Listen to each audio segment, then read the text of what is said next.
Before the episode starts, there was a lot of loss this week. We talk about Bray Wyatt and Terry Funk later on in this episode, but we recorded before the passing of Arleen Sorkin. I made a post about it, but I just wanted to give her a little time here. Obviously, I'm a huge Batman fan, and we're talking about a Batman movie in this episode celebrating 15 years of The Dark Knight, but Arleen Sorkin was the original voice of Harley Quinn, and she brought that character to life. She is one of the reasons that character blew up into the stratosphere, and is one of the most popular comic characters of all time now. Legends never die, and Arleen will be remembered forever, especially by Batman fans around the world. Her work won't be forgotten. What she did for the character of Harley Quinn will never be forgotten. Rest in peace, Arleen. But I hope you guys enjoy this episode on The Dark Knight, and it helps distract a little bit from this week of loss that we've all had. Flagpole.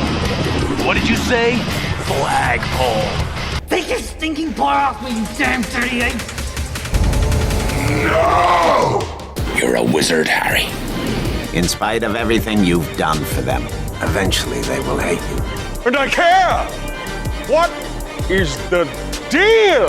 No, do me a favor, Captain. Go fuck yourself. Language. Why so serious? What's your favorite scary movie? I'm vengeance. Avengers! Assemble. Andrew, you want to know how I got these scars? Not really, honestly. If I'm being, completely honest, I don't really want to know. Oh, come on, man. That's where you're supposed to say no, but I know how you got these, because we're talking about The Dark Knight today. The Dark Knight is the best Batman movie that has ever existed, and every other Batman movie doesn't even compare to what The Dark Knight is. Well, is that good? Did I read the script good? The Dark Knight is just the best movie, period, so... Huh. Yeah, I loved in The Dark Knight when Bane broke Batman's back. Yeah, that was the same trilogy, same continuity there, but the wrong movie. Oh, was this the one where the train crashed? No, that was the first one. Oh, is this the one where the neurotoxins got dumped into the water? No, that's also the first one. Oh, is this the one with Catwoman? No, that's the third one, dude. You're really messing up here. Which one is this one? Oh, is this the one with Mr. Freeze and Two-Face and the Riddler and all of them? Those are two different movies. Oh, is this the one with the Joker? Yes! There you go. You got it. Finally, Joaquin Phoenix is in this. Thank you. What movie is Joaquin Phoenix's Joker in that Batman is also in? The Joker.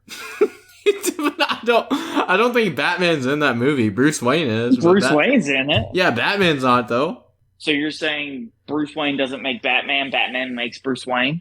I'm saying that Bruce Wayne was still a child there, therefore he was not Batman yet. So, in a way, yes.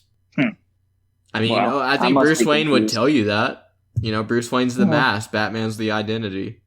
Well, then I'm just... Is this the one where Batman and Superman fight each other? No, that's Batman v Superman: Dawn of Justice, directed by Zack Snyder. This is a Christopher Nolan movie. Oh, Christopher Nolan. So this is the one with the really good Riddler. No, that's Matt Reeves. Or are you talking about Jim Carrey Riddler? I don't know which one you think it's good. Or are you talking about Frank Gorshin Riddler? I'm talking about the one that looks like a little nerd that you could beat up.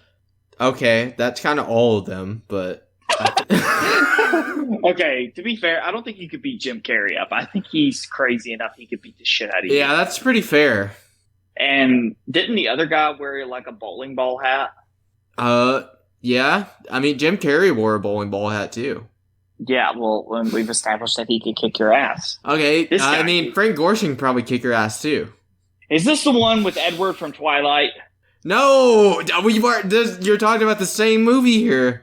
The one where you can kick Riddler's ass, and the one with Edward and Twilight is the most recent Batman movie. The Dark Knight is a Batman film directed by Christopher Nolan, starring Christian Bale and Heath Ledger, released in the year of 2008.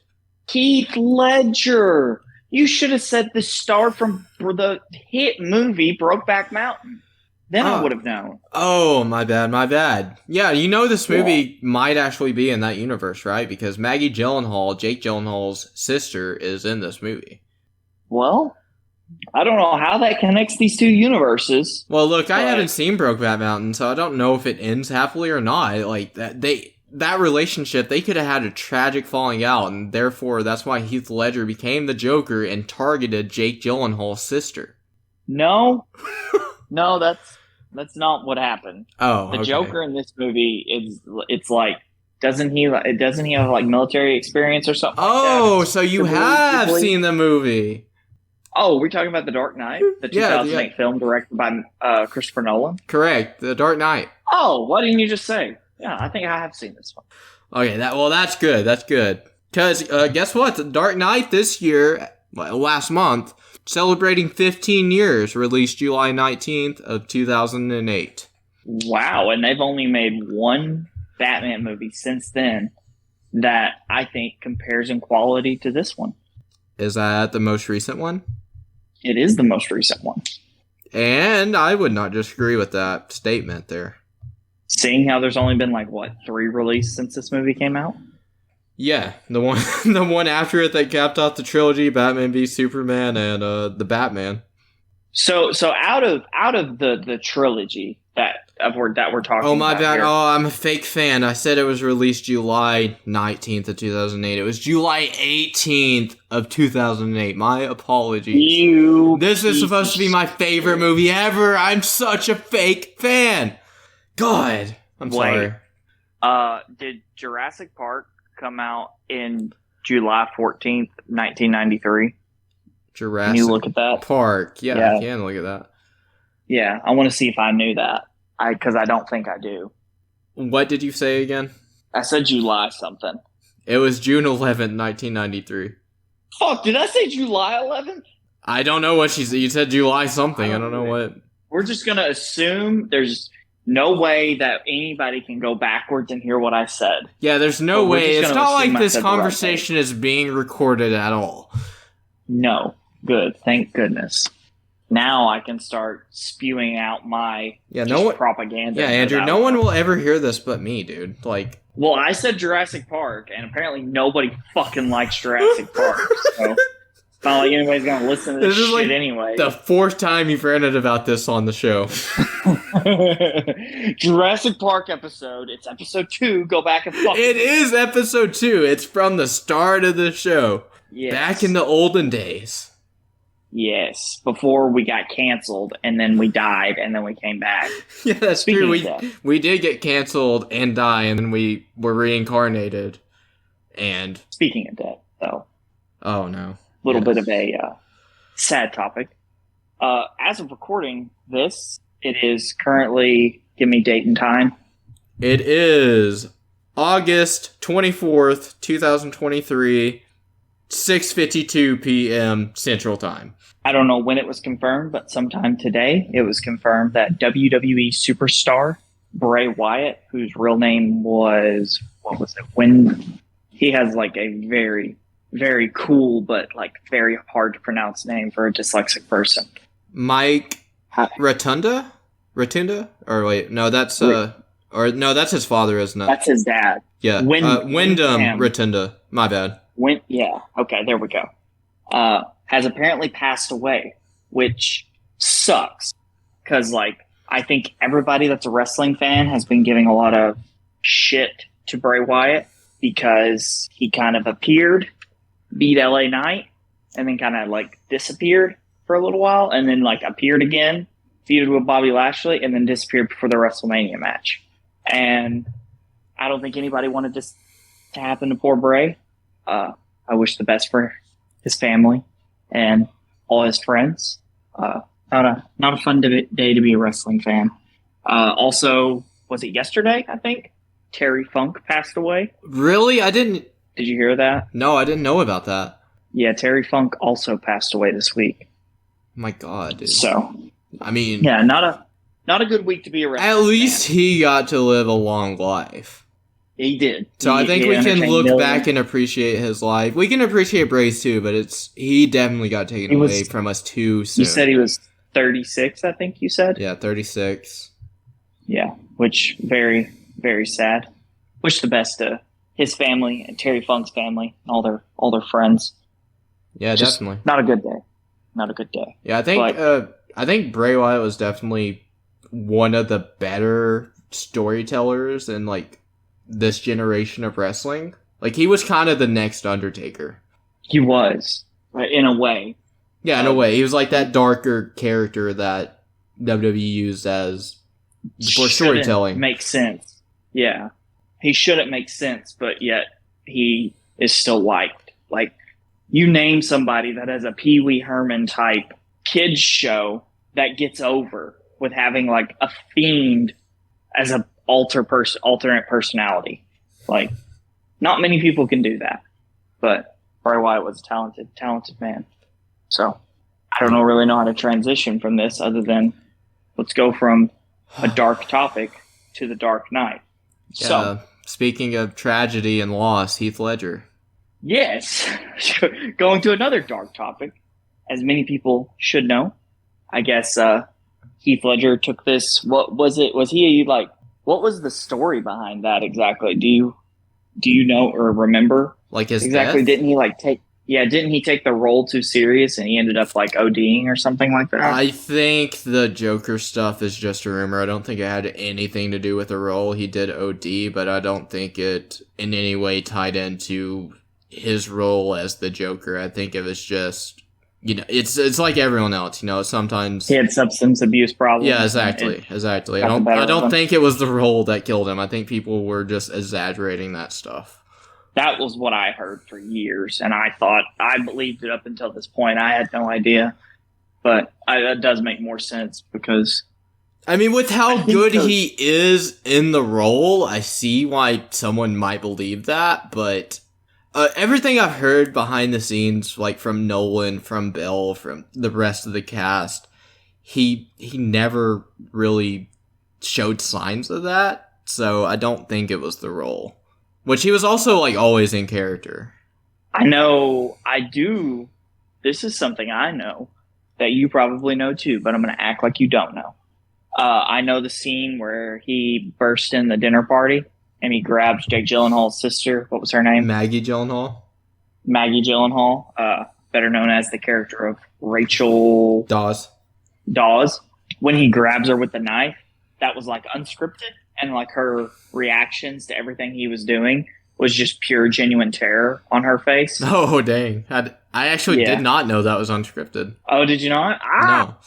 No. Did you know that the films with him, like, the video messages that he's sending Batman throughout the movie is just like him? I don't remember if it was just on like a hand camera or a phone, but Heath Ledger was the one that actually recorded those. Like, Nolan isn't the one that shot that. Really? Yeah, Heath Ledger recorded those himself, and they like put it in the movie just because it fit that character. Like, that's something the Joker would do. Yeah, there's a lot of things that I guess Nolan did, and the actors kind of did themselves. That just it was like a perfect storm for this movie to come together and be, as some people think, the best Batman movie. Yeah, I don't disagree that it's the best, but I really like the 2022 Batman? Look, my favorite Batman movie for Batman purely as a character is Batman Begins, but my favorite movie featuring Batman is The Dark Knight, and a lot of it is due to Heath Ledger as the Joker. And I shout out to Aaron Eckhart as Two-Face too, / Harvey Dent. He is fucking phenomenal in this movie. Oh yeah, Two-Face? Yeah. He's great. Yeah. The hospital scene.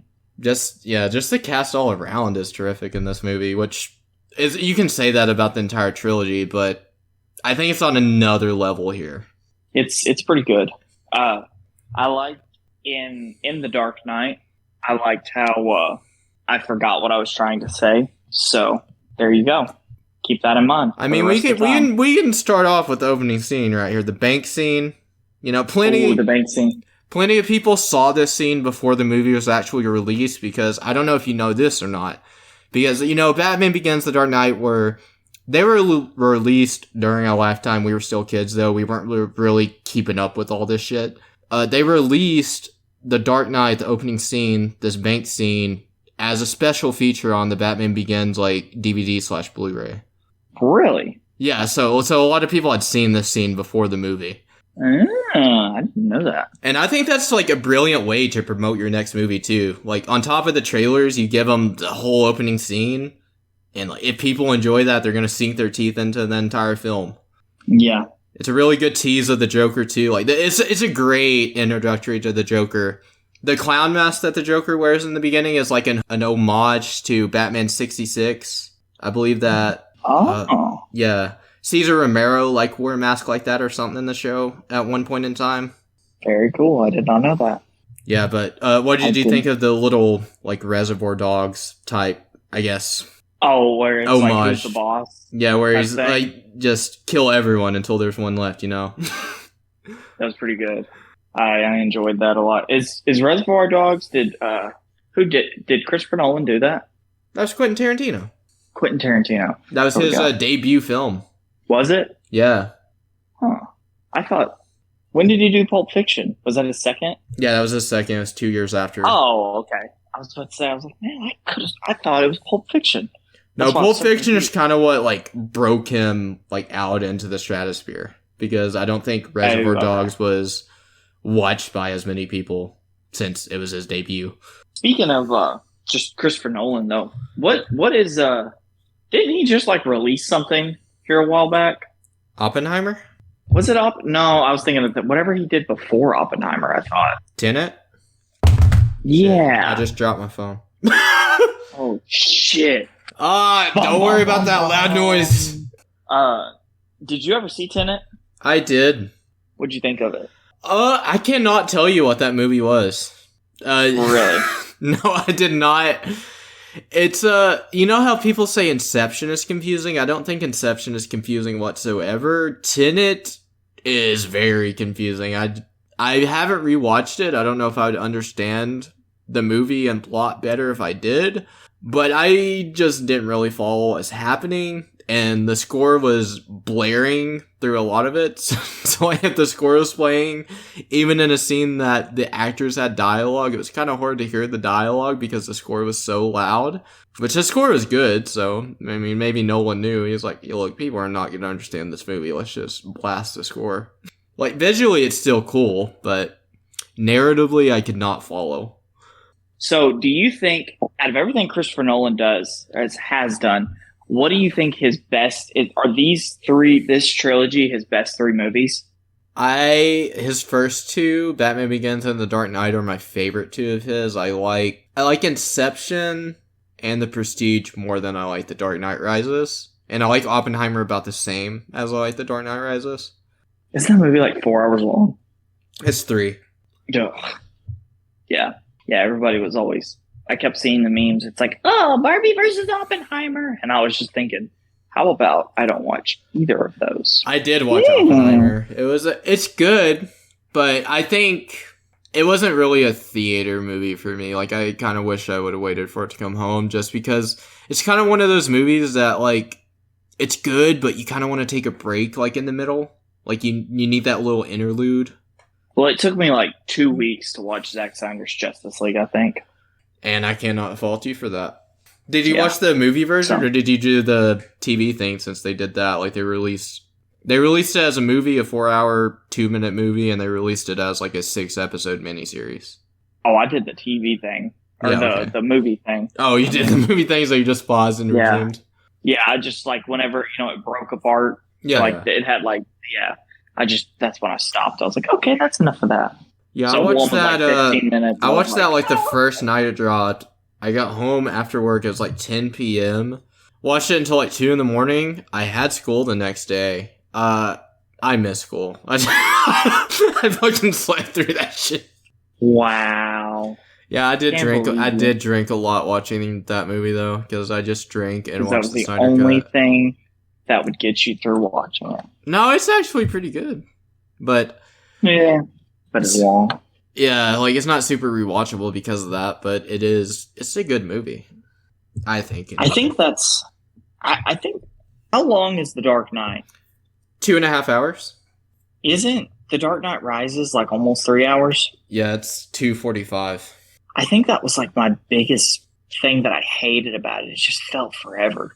But it's not much longer. I don't know what if you think about it, The Dark Knight Rises should be as good as the other two. But I don't know what about it, just in my opinion, makes it worse. I think there's more like plot holes. It's because of conclusion to the story, so like they kind of jump to some stuff. Like you miss 8 years of Batman too, because it's always really weird to me that Batman Begins and The Dark Knight are set 6 months apart, and Batman Begins is obviously Batman beginning. And then after The Dark Knight, he's like done being Batman. So he's only Batman for like a year. And then he's gone for 8 years before he comes back. So it never really worked for me in that aspect either, because I'm like, I don't think Batman would ever do that. Just be Batman for a year, then leave, and then come back. Do you think it would have been better if there was like, let's say like a 4 or 5 year time between Batman Begins and The Dark Knight? Maybe, or if there's just less time between The Dark Knight and Rises, because I do like how The Dark Knight ends. It does make sense, but like, does he really need to be gone for 8 years? I don't know why they were stuck on 8 years. So I get what you're saying. Why couldn't they have just shortened that time period up?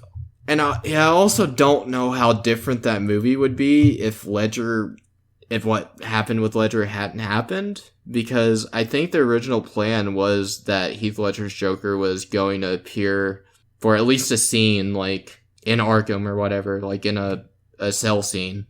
And he was going to be the one to like reveal everything about Harvey instead of Bane letting it all out.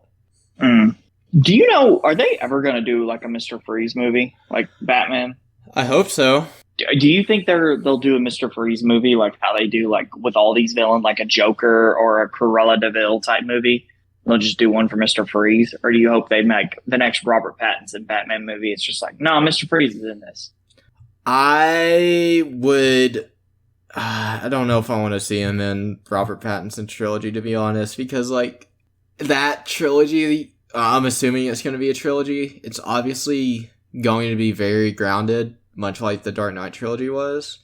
And I don't know, like, I think you can make Mr. Freeze work with that, but I don't know if you can make Mr. Freeze super compelling with that. Because he's a dude that freaking becomes Mr. Freeze because of a cryogenic freak accident. Yeah. Who's okay, is the Penguin going to be the next villain in the Pattinson movie?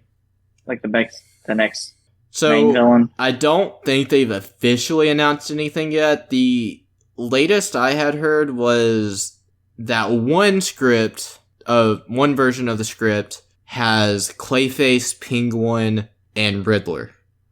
So Penguin. How the fuck are you gonna do Clayface? That's what. So like, there is a version of Clayface in the comics that instead of him as you know him, as we know him, as we grew up with him, he's literally a clay monster that can like shape into anything, right?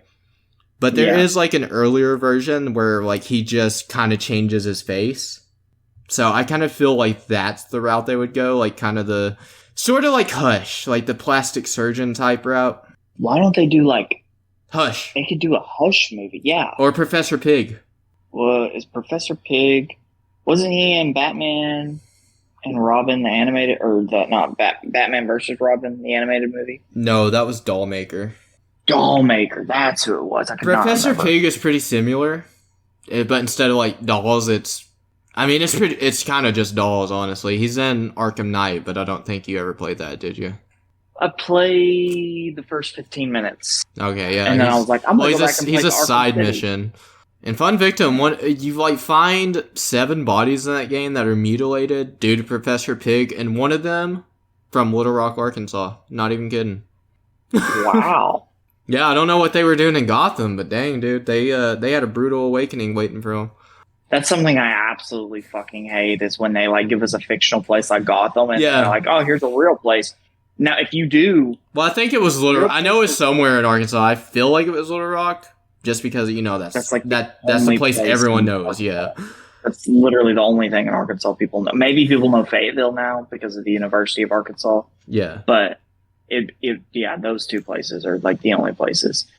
But, like, you can do, like, give us a fictional place and then do, like, Washington, D.C. But, like, I don't think you could do, like, a Gotham City and then be like, oh, they're going to Chicago. It's a cool. Yeah. Is it Gotham based on fucking Chicago? No, it's based on New York, but in this movie it is just Chicago because that's where the film was shot. Yeah, well, what is fucking Metropolis then? I'm not sure. I think Gotham is based on New York and Metropolis is like, I don't know. They both kind of feel like New York, don't they? Exactly. That's my point.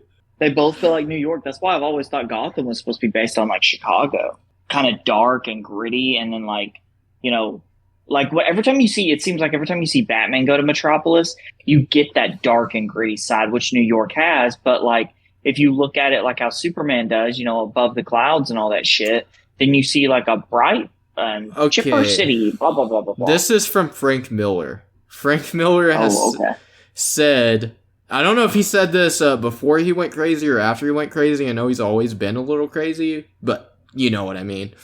Frank Miller has said that Metropolis is New York in the daytime. Gotham City is New York at night. So they're both based on New York. But Metropolis is like the brighter New York, and Gotham is like the grimier, more gritty, darker New York. Yeah, I don't know. I don't like that, really. Me either. I mean, I think you could say Metropolis is like based on Los Angeles, because Gotham very much does feel like New York. I guess. So were all three of these movies filmed in Chicago? I don't know about The Dark Knight Rises. I think the first two were filmed in Chicago, Batman Begins and The Dark Knight. I think The Dark Knight Rises was filmed in like Pittsburgh.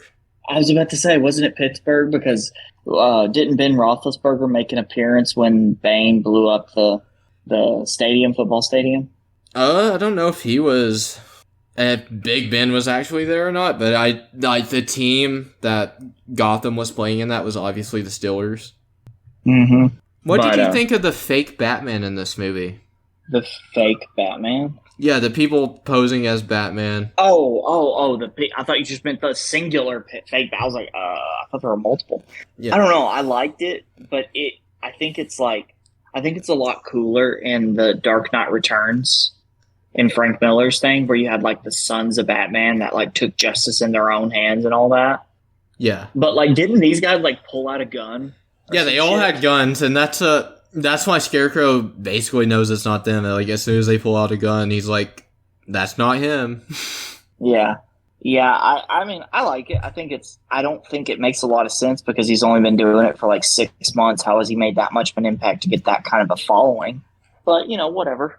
Yeah, that's fair, but I don't know. I guess Batman's done a lot in 6 months because they do say, like, crime rates have gone down and everything like that.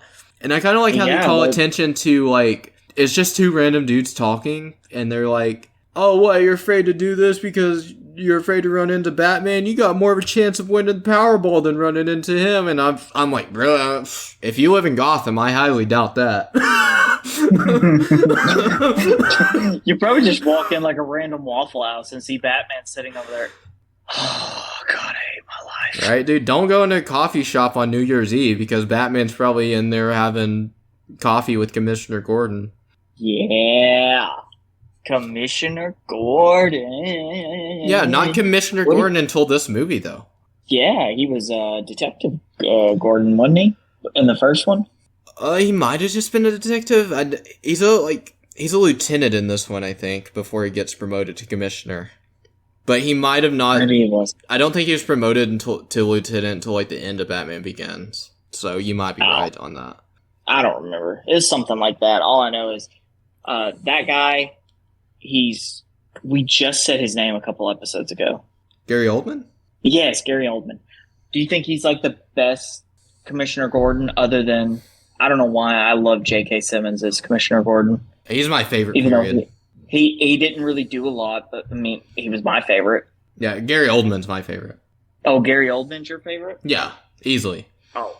I mean, shout outs to Bob Hastings from the animated series. He's the one that did the voice work for him. But yeah, Gary Oldman is the guy. You ever notice how like Commissioner Gordon in like the Keaton movies is like non-existent? Yeah, he's useless in all four of those movies. Yeah. Like he's more present in the Burton movies, but not really. Okay, I won't say present, but he seems more capable in the Burton movies than he does the Schumacher movies. But he still doesn't seem that capable. He should not be commissioner. Yeah, doesn't he which everybody does, but doesn't he get in the bidding war on Poison Ivy? Yes, he does. Yeah. And then the back card comes out. Oh yeah, the back credit card. $7 million. Yeah. Chicks take the car. All right, so I know the bank scene was the Joker's introduction, but I feel like the first real taste you get of Joker in this movie is the mob meeting that he comes in and interrupts. Dude, that, in my opinion, I have watched that scene out of context. I'll watch compilations on YouTube of best introductions to a character or something like that. And if that doesn't make it in, then whew, because it's such a good. They're who called the meeting? Is it? They're all sitting there who called the meeting? And they're I didn't do it. And then he just kind of walks in. He's hey guys, what's going on? Yeah, well, he just walks in and is ha ha. Ha ha. And then Jared Leto popped up out of nowhere and was sounded like a dying mule. Hear me, Matt Reeves. I'll be your Joker. I don't know if you're doing a Joker or not, but I'll be your Joker. Yeah, no, you're right, though. As an introductory scene to any character, but especially the main antagonist of a film, it's incredible because, the mob is running Gotham and the Joker just waltzed in there. He owns the place. And as soon as they, threaten him, he, opens his jacket and he's just got grenades. Yeah, and they're, attached to his thumb. Yeah. At any point. Dead Man Switch type stuff, yeah. Yeah. It just shows how unhinged he is, and you're just thinking the whole time, you do not want to fuck with this guy. Yeah, and then when they call him crazy, he's I'm not crazy. I don't know. Heath Ledger was just... I feel bad for anybody who plays the Joker. I think Joaquin Phoenix has maybe kind of broken that, where people just won't shit on anybody who plays the Joker now. But honestly, other than Jared Leto, I haven't really disliked any Jokers. Well, you did stop watching Gotham before they introduced the 5 Jokers, didn't you? No, I watched all of Gotham, but I'm sorry. I definitely liked the first version of the Joker they had over all the other versions they introduced after. I think the dude that played Joker in Gotham, I think he was Cal Kestis in the Star Wars games. What is his name's Cameron? Yes, something Cameron, whatever it is, Monaghay or something like that. Yeah, he was also in Shameless, but I've never seen that show. Yeah, I'm pretty sure it's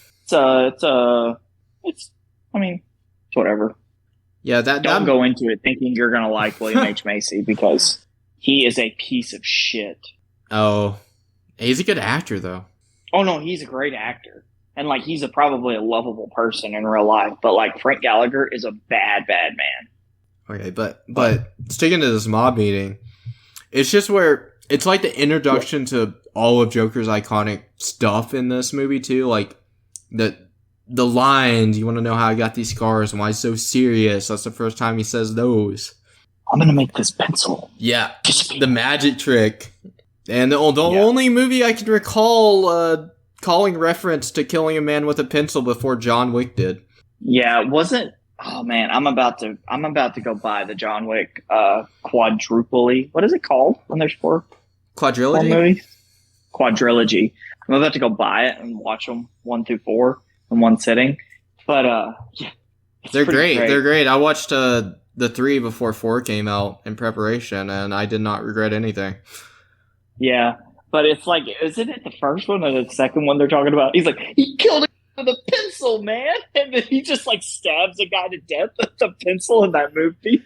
It's the second one, I think, isn't it? Don't remember which one he actually stabs someone with a pencil in, but I know they call reference to the pencil thing in 1 and 2 because they call reference to it in 1 when the dad is telling his son being the one that killed John Wick's dog. Killed a man with a fucking pencil. Yeah, with a pencil. And then the opening scene of 2 is the dad's brother, and he's John Wick, he killed a man with a pencil, man, a fucking pencil. Yeah. Or he killed a bar room of men with a pencil, not just one. Yeah. And then he kills a guy with a fucking book in the library. Remember the big guy? Yeah, that's 3. That's 3. I know that's 3. Yeah, the library scene. Yeah, that's the one where he's on the horse and stuff. But I think we should do fucking just a John Wick quadrilogy. Yeah, we can do that after you watch him. Yeah, I do want to really watch 4. I wanted to go watch 4 in theaters, but it's just like, I don't know what it is anymore. I just don't hear about stuff. Like, I didn't know Barbie was coming out until I randomly got like an ad on TikTok for Barbie. I should start telling you about things, apparently. I guess, because I just don't... I didn't realize you didn't know John Wick 4 was, like, not out. I would have told you otherwise because I saw that shit opening night. Yeah, no. Like, I know about things, but it's like, you know, nowadays, used to, what did we fucking do from the summer of, like, 2016 to, like, 2018? I don't think there was anything in theaters that we wanted to see that we didn't see. Am I wrong? No, I don't think you are.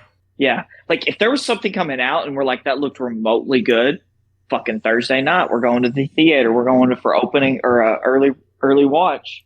So all them motherfuckers in school couldn't spoil that shit for us. Yeah. We already knew. We already fucking knew. You remember, like, before they had reserved seating, too, and you had to show up to the theater, like, super early to get fucking tickets? Yeah, normally we would go, like, straight home and then, like, kind of change or do whatever. Yeah, like, shower and change and then go to the theater. Yeah, and it didn't even start till, like, 7:45. Yeah, we were there for 3 hours. Yeah, but it was, like, the most fun times. Like, that's where I got all them fucking pictures of, like, Grant just telling me to go fuck myself.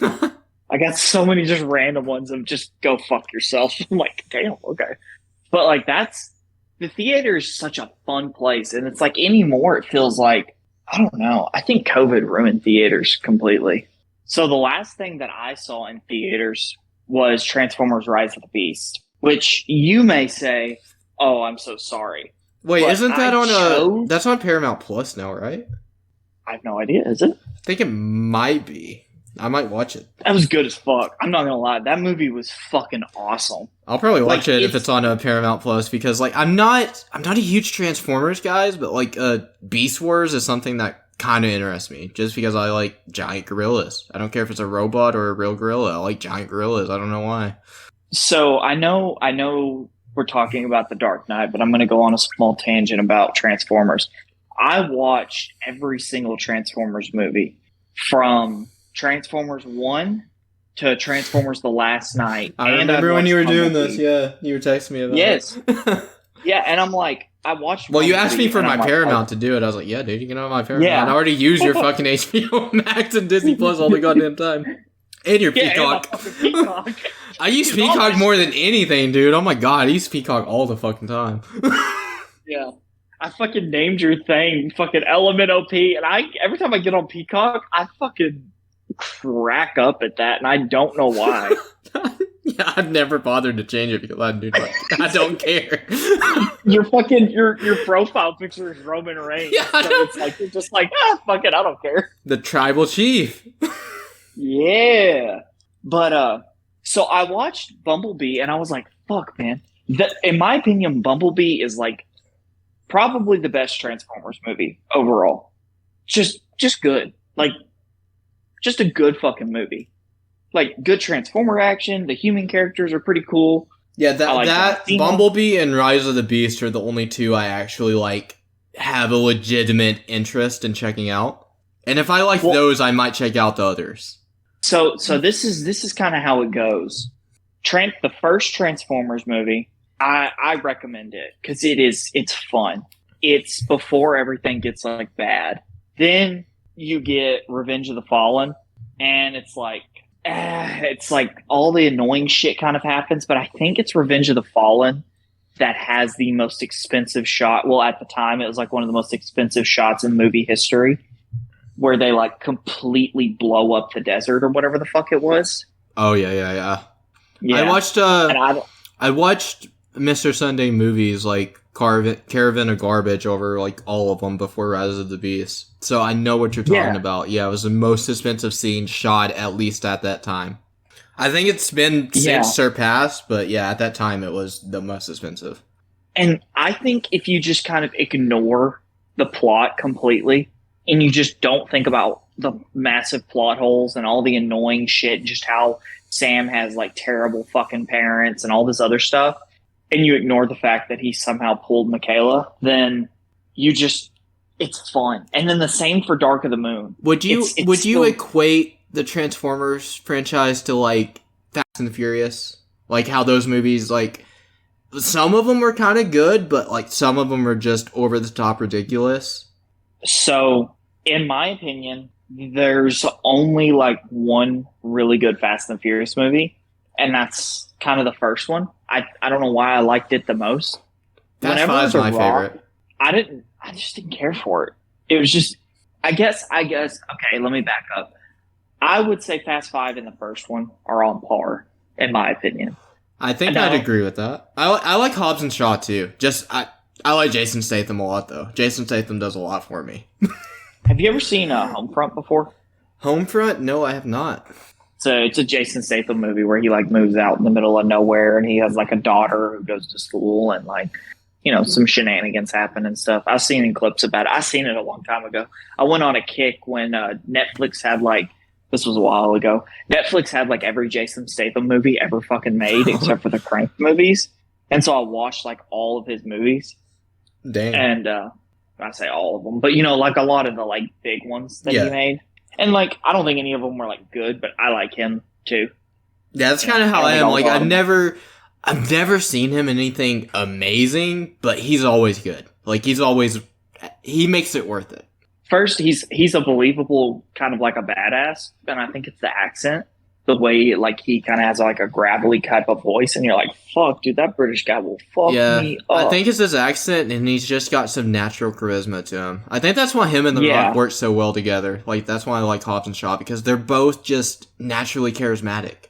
And see, and another thing about the Fast and Furious movies, I kind of like Tokyo Drift. That's the only one I have not seen, because growing up, everyone said that movie, like, sucked. And then, like, once I was a teen, all I heard was, that's the best Fast and the Furious movie. So I'm like, what the fuck? I was told a bunch of lies as a kid, apparently. Well, it's because it didn't have fucking Dominic Toretto in it. I don't like Vin Diesel, though. He can't act. I can act better than fucking Vin Diesel. Yeah. I have a bunch of, remind me later, and I'll send you all my Fast and Furious memes I have. Oh, God. Like, for family. They're memes. Oh, family. Pretty good. Family. Yeah. Are there any, Are there any Bloodline Fast and Furious memes? I don't think so. Oh, that's a missed opportunity. Yeah. What are these WWE fans doing, dude? I don't know. But anyways, back to my rant on Transformers. Yes, but yeah, I guess you could say that it's kind of like the Fast and Furious they're all watchable, but you have to do certain things. The only one I would say is just fucking terrible is The Last Night. I don't remember if I remember this correctly. Does that one like involve time travel or something? Do any of them involve time travel?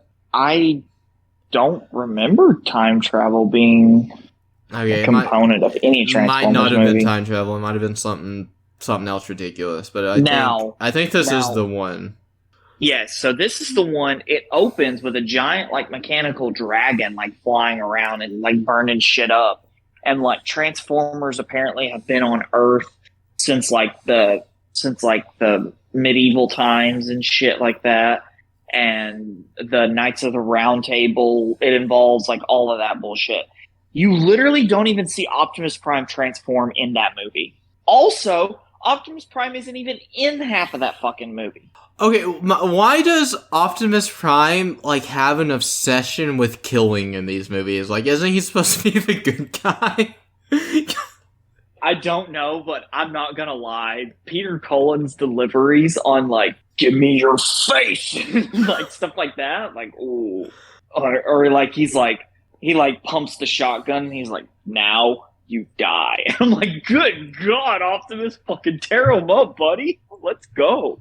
But yeah, like in like the cartoons and stuff, I'm pretty sure Optimus was more of like a pacifist rather than just an outright murder machine. Yeah, that's what I always thought of him because like he's the main good guy, right? He's like the big good. He's like John Cena Transformers. Yeah, like, they changed it.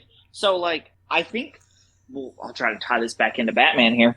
I think the reason, like, people will get so angry about Batman movies is because, like, let's look at Ben Affleck's Batman. He is an outright murderer.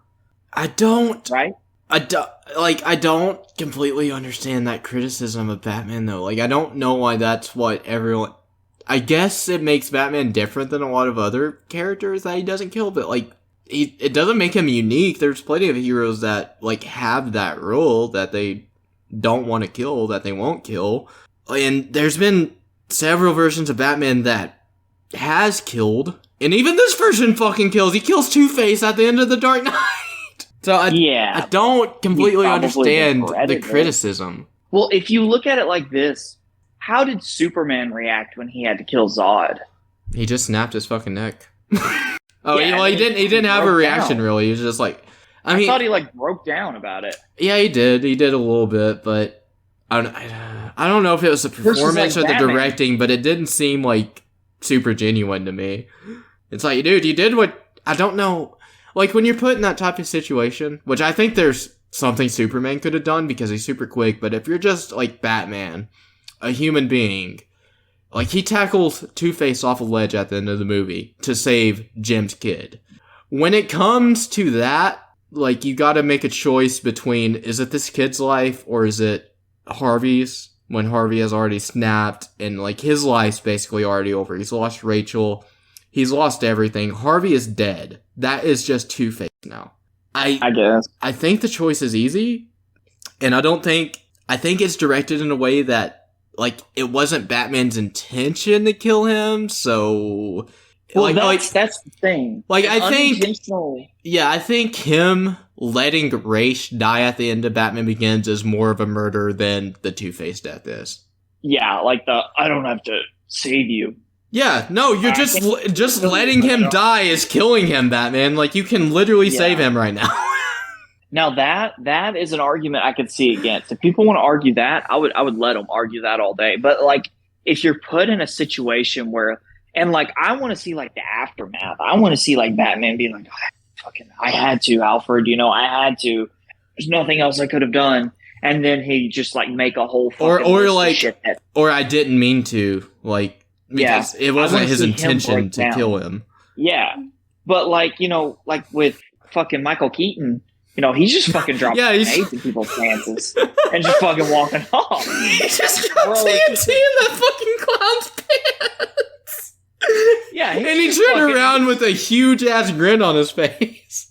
Yeah, like this motherfucker, if you gave him Joker's long fucking pistol that he shot the Batplane out of the sky with, there would be nobody left in fucking Gotham. He would have killed everybody, probably. That man is a psychopath. Well, there is also that scene, though, like, in Batman Returns, when Penguin's controlling the Batmobile and Batman's trying, like, so hard to get control back of it to avoid that old lady in the street. Like, he doesn't target innocent people. He is a psychopath, but he still goes after the criminals. Yeah, I guess. I don't know. I get people's... Did Pattinson kill anybody? Not that I can remember. Like I said, I didn't want to misspeak, but I don't remember Pattinson killing anybody. If he didn't, then I don't think he'll ever really kill anyone, because, like, the whole arc of that movie was that Batman, he is vengeance, but by the end he realizes that being vengeance isn't a good thing. He's inspiring the wrong thing inside of people. Yeah, but I don't know, that's my thing. Like, Batman is a person. Batman is something, he's a regular dude. Optimus Prime is a fucking giant robot from outer space. Yeah. If Optimus Prime decides he wants to start blowing heads off, and it's cool when he does it, then fucking have an A1 day, my guy. Yeah. Go ham. You say Batman's a normal dude, which he is, but I love that, especially, like, in this set of movies, the Dark Knight trilogy, like, They do express the fact that, yes, he is human, but the ideal of Batman is much more. Like, the ideal of Batman is what Bruce is doing this for. He's trying to inspire good in people. And I think the Alfred-Bruce dynamic in all of these movies is freaking fantastic. Like, Alfred is Father of the Year, even though he's not Bruce's real dad. Not Jeremy Irons. God damn it. Fuck, I'm so bad at remembering Andy Serkis? people's names on this. Not Andy Serkis. Michael Gow? Michael Caine? Yes, Michael Caine. Okay, so you're talking about these movies still. Yes. Michael Caine is such a good He's such a good Alfred. He's a good actor. He's just Does a good he actor. show Yeah, up- I have not seen Michael Caine in anything I don't like him in. He's fantastic in everything. Did he show up in fucking John Wick at all? I don't remember him being in any of those. Man, he would have been a fucking good fit for. Oh wait, didn't he show up in Kingsman? Yeah, he's in the first one. Yeah, he's in the first one. Oh, that makes sense. Okay, that would be because I thought the whole thing with like John Wick and Kingsman, the first Kingsman came out around the same time, didn't they? Both 2016-ish, or Kingsman came out in 2014, 2015.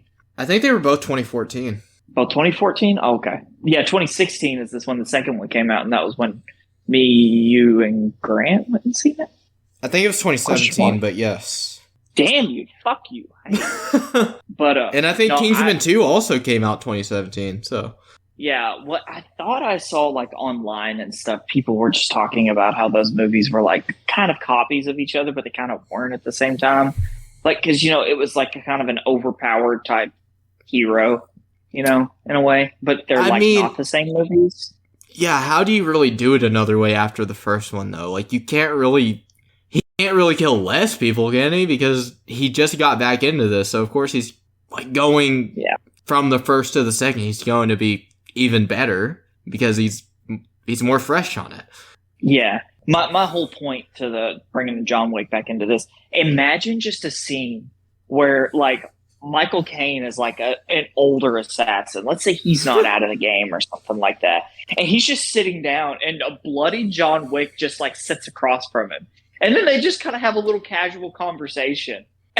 Like, I don't know why. I feel like that would have added so much more to the movie. Not even added more, but it just would have been nice, Yeah, I would have loved to see Michael Caine in those. I love to see Michael Caine in anything.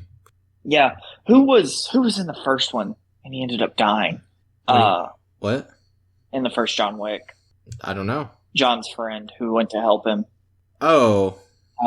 Was it William Dafoe? Yeah. Yeah. Like, I don't know, just like a scene with like him and John Wick and Michael Caine, just like all chilling. Just have a little talk. Try to kill each other a few times. Yeah. And then they all kind of like, they're all an equal match. And then John's just like, all right, see you guys later. Just walks off. And then, him and William Dafoe can have their own little thing. I don't know. I'm just excited to watch John Wick. To bring this back to The Dark Knight, though. Yes, we should. I think this is the first Batman movie that like went outside of Gotham because Batman travels to Hong Kong in this. I thought that. Well, okay. In like a Serbian prison. Yeah, okay. He as Batman. You mean okay, yeah, Batman? You're fair. Okay. Yeah. Okay. Yeah, I kind of disregarded all his training we saw in Batman Begins. That didn't happen in Gotham, obviously. But as Batman going outside of Gotham, not just Bruce Wayne. This is like the first movie that did it. And he goes to Hong Kong just to capture Lau, who is in cahoots with the mob, that's just kind of insane to me. That he goes all the way across the fucking world to get this guy to bring down the mob. Yeah. I mean, couldn't he have just like, I don't know, hired somebody to like capture him and bring him back for him? Probably, but that's not Batman's style. But also like at the beginning of this, it's after Batman's introductory scene when he walks in on Gordon and was her name Ramirez? I think her name was like Ramirez. She was originally going to be Renee Montoya, I think, but they didn't want to do that because she was on the take, you come to find out at the end. And they didn't want to tarnish Renee Montoya's character by doing that, so that's why they just made their own character for the movie, which I respect. I respect that decision because Renee Montoya's got a lot of love, like, in the comic community, and, like, she was originally created for Batman the Animated Series, so, like, any fan of that show has an attachment to that character. So I respect them not disrespecting the character. It's nice when they won't, like, just throw in characters and like just do them so dirty, you know? Yeah, exactly. Like, don't put them in if you know what you're gonna do is not going to be perceived well by fans of that character. Yeah. And Wasn't she in? She was in Birds of Prey, wasn't she? Yeah, she was. Yeah. Was she hated in that?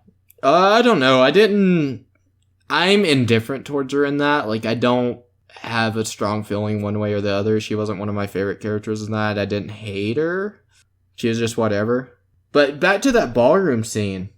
It's kind of like, this is like the scene that kind of just like spirals into the rest of the film. And it's like Joker's first big move. He interrupts the ballroom scene. He's looking for Harvey Dent. He's already gone after the mayor and police commissioner. And I think it's fascinating how he takes each of them out because it's all in different ways. So he knows the commissioner likes to drink. He poisons his drink. And he just blows up the mayor's car. And I love the Joker card too, like how that there's that little tease and it says up. And before you like even know what that's calling attention to, the car's gone. It blows the fuck up before like the audience has any time to react to the message. The way I don't know why, I just had this thought. The way the Joker goes, like you were just saying, goes about killing people in that movie, though, can they like recreate that at all? Because, like you said, you know, it was the mayor or the damn it, I'm stumbling with words right now. It was he blew up the car of whose car did he blow up? Who did you say his car? The mayor, was it the DA, the mayor's car. Okay. Harvey's the DA. That's who Joker is after personally. That's yeah.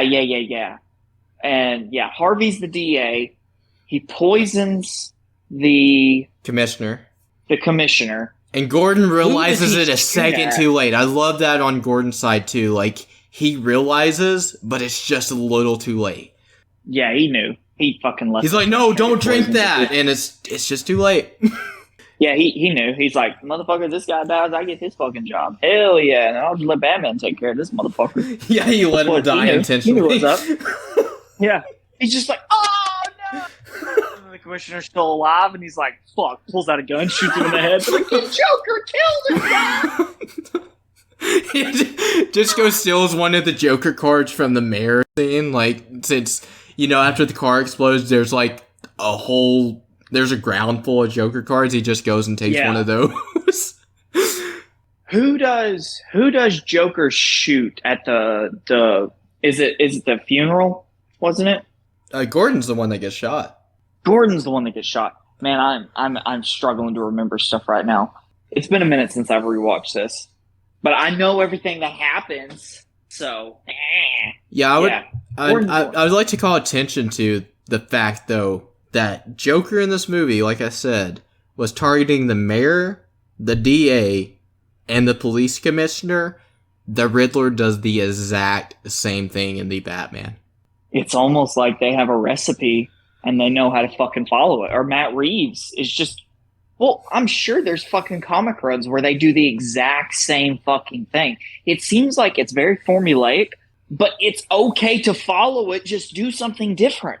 Yeah, exactly. It's that, you know? Like, even if they're, like, I wouldn't say those are major things, like killing the mayor, DA, commissioner. Like, it's kind of, I guess it's a little convenient, for lack of a better word, that it's those three positions in both the movies. But you can tell that Matt Reeves was obviously inspired by The Dark Knight. But, like, if you're going to borrow from something, why not borrow from the best? No fucking joke. And, like, and another thing is, like, which I didn't put this together myself, but I heard it on a podcast once, and it's that the main villain of both movies blows up someone close to Batman. Like, in this movie, obviously, he blows up Rachel, and Rachel dies, and in the Batman, Riddler blows up Alfred, who survives, but... Yeah. You know... Oh, this is my biggest pet peeve in this movie. Of all of them. Oh, all of them? Do you mean just the trilogy, or like every Batman The trilogy movie? in general. Okay, the trilogy. He's really not a detective. Okay. I mean, I don't totally disagree. I mean, I'm not saying he's like bad or anything. Would you not agree what Pattinson did detective wise was tenfold better than what Bale did? And I think Breeze was focusing on that aspect of Batman, which I appreciate because he's the world's greatest detective. You should focus on that aspect. Yes, and I'm sure if Christopher Nolan wanted to rewrite these movies, he could add a couple extra scenes, and I'm sure Bale would pull them off, chef's kiss. But he is the world's greatest detective. He's Batman.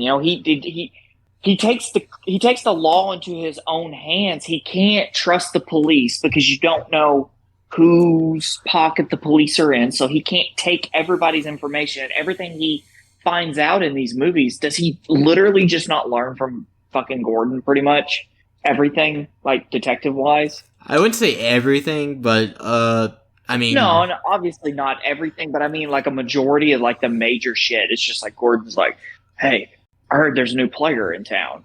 His name is the Joker. His address is this. He has a 2.5-inch penis and he likes to make pencils disappear. And Batman's like, fuck yeah, I got everything I need to know. And he just disappears.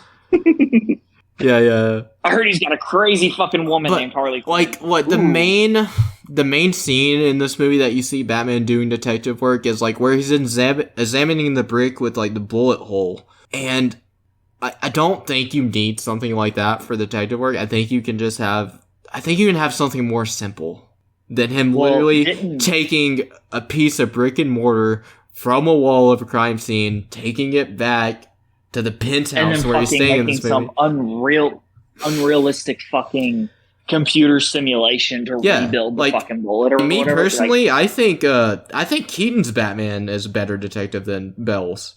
Because, like, in Batman 89, when he's researching... Well, in Batman 89, like, when he's researching, like, all the products that the Joker has been poisoning, and he's like, oh, he's poisoning miscellaneous objects. So, like, any household item, shampoo, makeup, like, you're gonna be poisoned, get them off the shelves. That's Batman doing detective work. Yeah.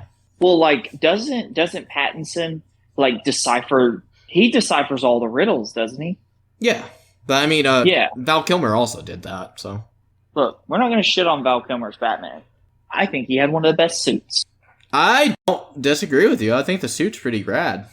I also think he had one of the coolest Batmobiles. I think that's the worst Batmobile.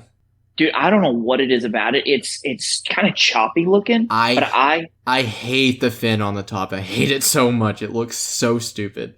Okay, do you remember...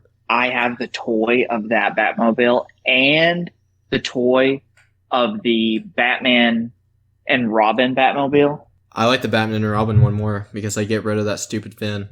They do get rid of it. I'm not saying the fin's good, but I like it. I don't know.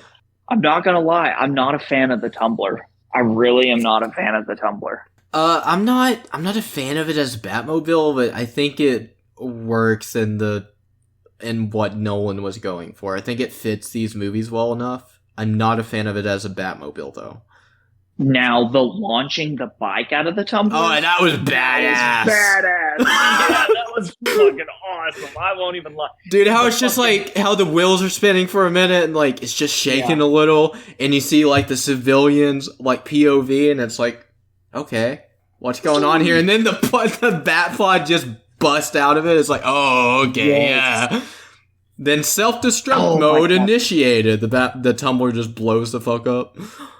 Yeah, and like when Joker's standing in the middle of the street, he's got like an AK, doesn't he? And he's like shooting at Batman as he's driving. Yes. I think so. I didn't see this movie in theaters, obviously, because I was fucking 8, and I don't think my mom would have took me anyway. I'm not gonna lie. When I was 8, Heath Ledger's Joker terrified me, dude. I was never scared of the Joker before I saw Heath Ledger. He terrified me, dude.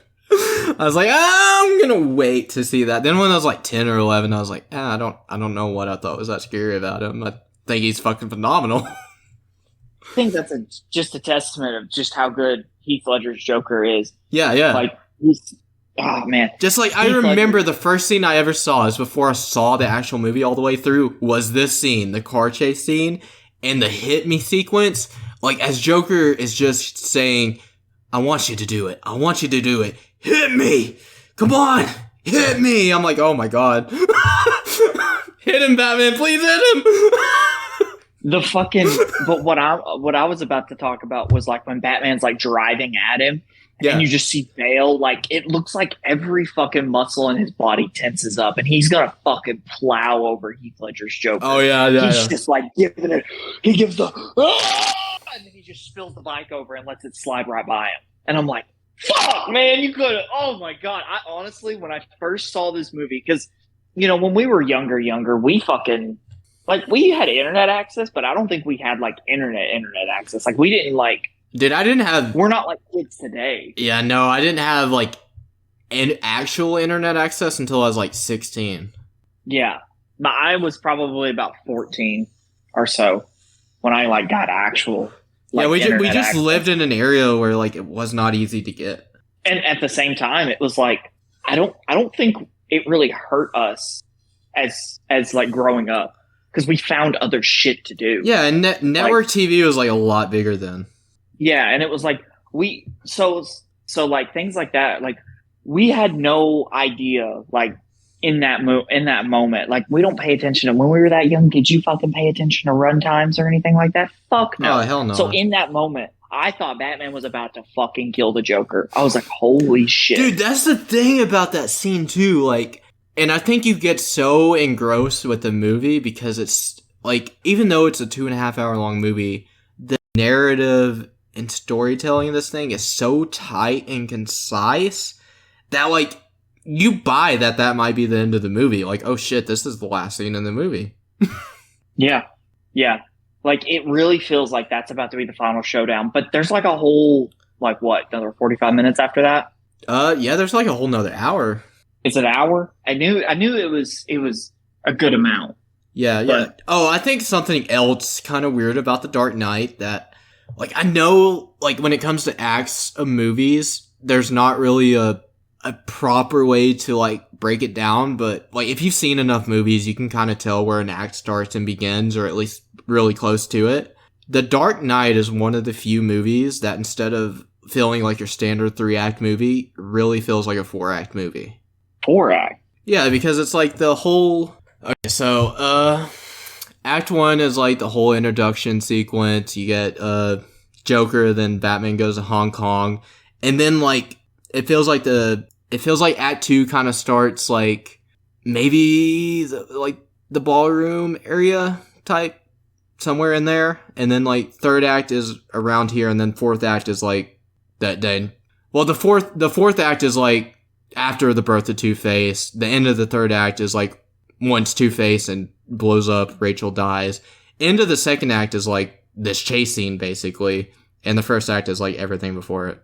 I'd say the end of the 1st act is probably like after Gordon gets shot, then the 2nd is this chase scene, then the 3rd is like birth of Two-Face, and then the 4th act is Batman defeating the Joker and going after Two-Face. Man, I had the opportunity to rewatch this movie before we did this, but I have seen it enough, and I kind of forgot, and I've been a little busy, so I didn't do it. I kind of figured you would carry this episode, which you have, But just talking about this movie literally makes me want to stay up all night, watch all 4 John Wicks, and watch Batman and watch The Dark Knight, because like just talking about it like that. That's the kind of movie this is. Like, just talking about it makes you want to go watch it. It's not just a good superhero movie. It's not just a good Batman movie. It is a good movie. Yeah, exactly. Which is it doesn't have to be Batman in that role. Like, you can put John McClane there and it'd be just as good. Yeah. No, you're 100% right. Can you really name another like superhero movie that is just a good movie like that? Because I personally really can't. I don't think I can either. Like, if someone wasn't into superheroes and I were to recommend them any comic book movie, it would most definitely be this one. Yeah. And I don't think either one of us are saying like movies like some high regarded MCU movies is like The Avengers and Iron Man. Thor: Love and Thunder, and Thor: Love and Thunder. That's not highly regarded. Yeah, man, it's highly regarded. Didn't you know? It's also got Christian Bale in it. It does also have Christian Bale in it.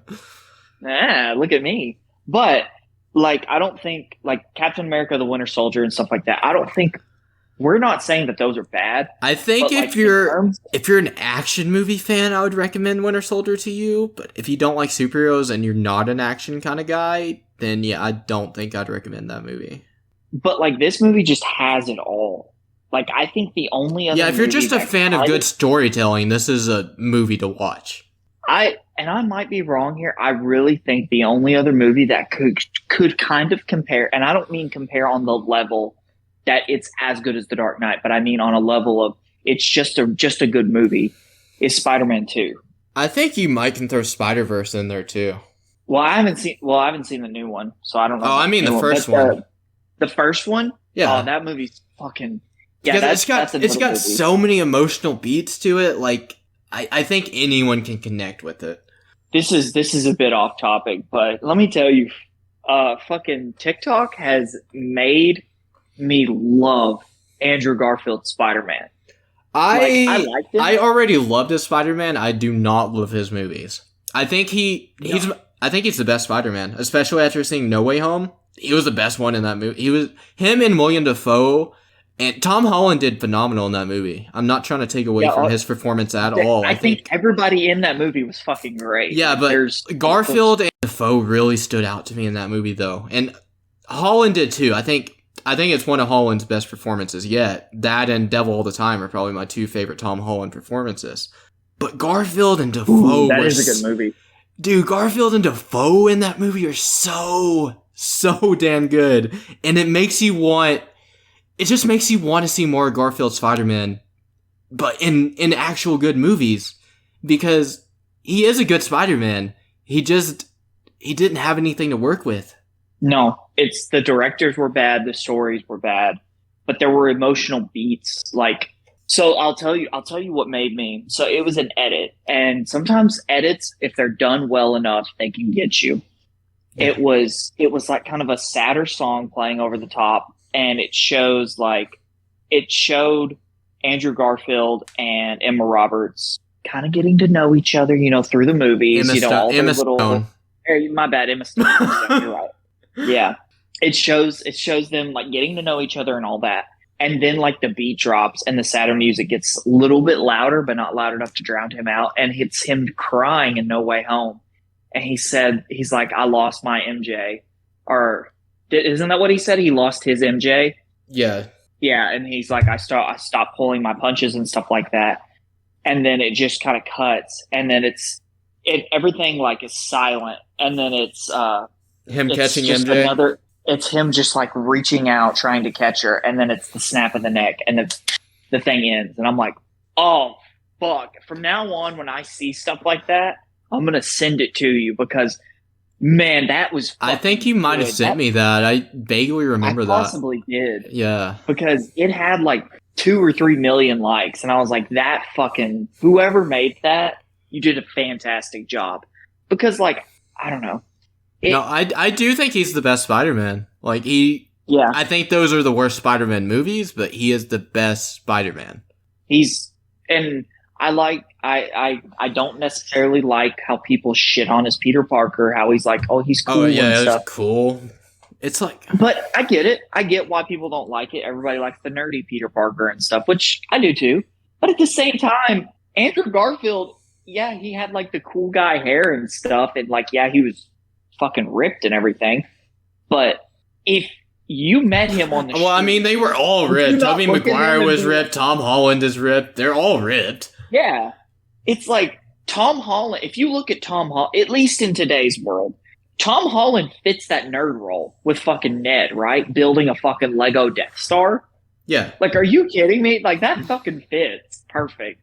Also, I love how the fact in Civil War, when he's like, so you remember that really old movie? The Empire Strikes Back? And everybody's just like, oh, fuck. And then when he gets his own solo movie, they're fucking building a Lego Death Star. Yeah. I thought that was pretty funny. Captain America in that scene is just like, man, I'm older than that movie is. Fuck you. But I'm way older than that movie is. yeah, like he fits that nerd role, right? And Yeah. I feel like in today's world, even back then, I think people just judge the movie too. If the movie was better, I don't think his Peter Parker would have been judged as harshly. You know? Yeah, I don't. Especially since, like, I would have got it if people were kind of judging it for, like, why are you casting, which I guess people did judge it for that too. Why are you casting a 30-year-old as Spider-Man? But it feels like more people judged Garfield than they judged Maguire, and Maguire was in the exact same situation. Yeah. Well, it's like Tom Holland is going into his fourth Spider-Man movie at the same age when Tobey Maguire and Andrew Garfield were both cast as Spider-Man for their first movies. Yeah, that's crazy. So, yeah, little kooky there. But no, Andrew Garfield's good actor. I really like him. But my point was Spider-Man 2, though, it's a good movie. Like, in my opinion, one of the best scenes in like any Spider-Man movie is when Tobey stops the train and then passes out from exhaustion, and all of the New Yorkers they catch him, and it's so graceful, like how they catch him and stuff. Yeah. And then they pull him in the train, and they're like, "Oh yeah, don't worry about it, Spider Guy. You know, we got your back. The city of New York's on your side. You know, go stop the octopus man, eh?" And Toby's like, "All right." Yeah, dude, when he wakes up and, like, without his mask, and he's just, like, you know, he's got that, like, freaked out look, like, oh, fuck, people know who I am now. And those kids are just, I think it was Maguire's brothers, too, that were those two kids. That, like, handed him his mask like, or whatever. They're like, don't worry, we won't tell anyone. Mm-hmm. Those were, like, the best moments in those movies, just, like, the New York coming together scenes. Like, when they start throwing debris and, like, garbage at Green Goblin. In the first one, when he's like, choose, Spider-Man, is it the bus full of children or your beloved MJ? And they're like, stop picking on him. Wouldn't it be funny if if it was like today's world? It would be like, hey, don't just throw stuff at the green guy, throw it at the red guy too, and people just start throwing shit at Spider-Man too. Somebody throws like a fucking piece of rebar at him and hits him in the head. And he's like, oh fuck. He can take it. Yeah. But you're fucking lucky I don't have laser beam eyes, otherwise I'd fucking kill you. Speaking of a Roberts, though, there is a Roberts in The Dark Knight. It's Julia Roberts' brother, Eric Roberts, who plays Sal Maroni. And first of all, I like the scene, the court scene at the beginning of the film with him and Harvey, and how, like, it's kind of teasing, like, how Harvey becomes Two-Face in the comics, how Maroni's the one that throws acid in his face, and it burns half of his face. They don't go that route, though. But I like if you know how Two-Face's origin in the comics, you'll get the gist. And it's just something that you as a Batman fan can appreciate. Mm-hmm. And I also love, after Gordon gets shot, that Batman goes to interrogate Maroni, and he's holding him off a ledge, and Maroni's like, a fall from this height won't kill me, and Batman's like, I'm counting on it, and then just drops him. Yeah. No, I do. I've always loved that. It's like, yeah, Batman doesn't kill. It's just like, yeah, he just severely wounds somebody to the point where they may never function correctly. He'll just put them in a body cast. But at the same time, I get that. Like, it's like no better than killing somebody. Like, in some situations, it may be better to kill somebody. But at the same time, if you're a criminal and you see what he did, does that not make you like, fuck? Yeah, if you ever cross paths with that guy, you're going to spill. I'm not going to die. I'm going to have to live the rest of my life wishing I was dead. Yeah, so it's kind of fate worse than death. Yes, and because it's like... It still, like, Batman's not... I don't know. I don't know if I want to say he's not morally incorrect, because it is kind of just fucked up to do that to someone, even if they are a criminal. I mean, at the same time, if they are a criminal, is it really wrong? But, like, legally, he's not doing anything wrong. He's just fucking a criminal up. I mean, that's like battery and shit like that. I'm sure that's like attempted murder. I mean, he's already a vigilante, so he's already operating outside the law. That's true. And speaking of operating outside the law, Harvey begins to do that after Gordon gets shot too, when he's interrogating I don't know the actor's name. It's like David something, I think. But he was in the Suicide Squad. He played Polka Dot Man. And Harvey is interrogating him, and it's like the first time you see Harvey kind of begin to snap. And I didn't really take it as like Harvey's psyche isn't all there. I just took it as him playing bad cop in that situation because he so badly wants that information. And he was never actually going to do anything because obviously he had the two-sided coin. So he's like, heads I go, or tails I go through with it, and it's heads. So he's not going to go through with it. And they call attention to that a lot, like I make my own luck. It's David Dotson Shawley. Yeah, okay. I don't know how to say I his did last not. name. I knew his last name was hard to pronounce. I'm glad I remembered his first name, though. Chris Pratt's in the Suicide Squad. I did not know that. I've seen that movie like 6 or 7 times. He's just listed in the cast, like when you're on Google, because I could not think how to say that dude's last name. Unless he was like So I voicing looked a random CGI character as like a background character, I don't think he was in there. Mm-hmm. Regardless, anyways, off topic. Yeah, but Oh, I saw Dave Bautista too. interesting. Former WWE World Heavyweight Champion Dave Bautista, the 2014 Royal Rumble winner Dave Bautista, And 2005 Royal Rumble winner. the 2005 Royal Rumble winner Dave Bautista, the longest reigning World Heavyweight Champion in SmackDown history Dave Bautista. He's just the longest reigning World Heavyweight Champion in history, isn't he? I thought Triple H was the longest because didn't he hold the title for almost a year? I think Batista has the longest single reign. Triple H has the most single combined. reign. Yeah, Okay. Triple H has the most days combined. Okay, yeah. Okay, You know, if we yeah. well, real quick, if we were ever to write a fucking movie, I think we would both go and be like, what WWE superstar could we cast as this character? I know I would. Bro, Batista has become a legit good actor, dude. He has. You know what would be fucking good? I think John He wrote Cena's like a gotten a lot mob better movie. at acting too. Like, I think The Rock has always just kind of been The Rock, but I've noticed Cena and Batista like improve. But fucking Cena in the Peacemaker series and in the Suicide Squad, he was fucking great. Like, yeah, he there was that so one unlikable, and that's bad- so unlike John Cena. I'm like, oh my god, he's killing it, dude. Well, I don't know. Let's go Cena. Cena sucks. That's true. I was Also, I never a love- Cena sucks guy. Fuck that. I was for a short period of time. Remember when Raw came to Little Rock and we went Yeah, and yeah, dude, I like was, half of their class went to that. yeah, I know, but no, I like how now Cena gets the Kurt Angle treatment, where Kurt Angle's dun dun dun dun dun dun dun dun dun dun, you suck, and then when John Cena comes out, it's John Cena sucks. Dude, I love the story behind the "You Suck" chant for Kurt Angle because it wasn't a thing until Edge did it. Yeah, Edge just And I was don't fucking know around how with it. because it goes so perfectly with that song. Like how was that not a thing before Edge brought it to everyone's attention?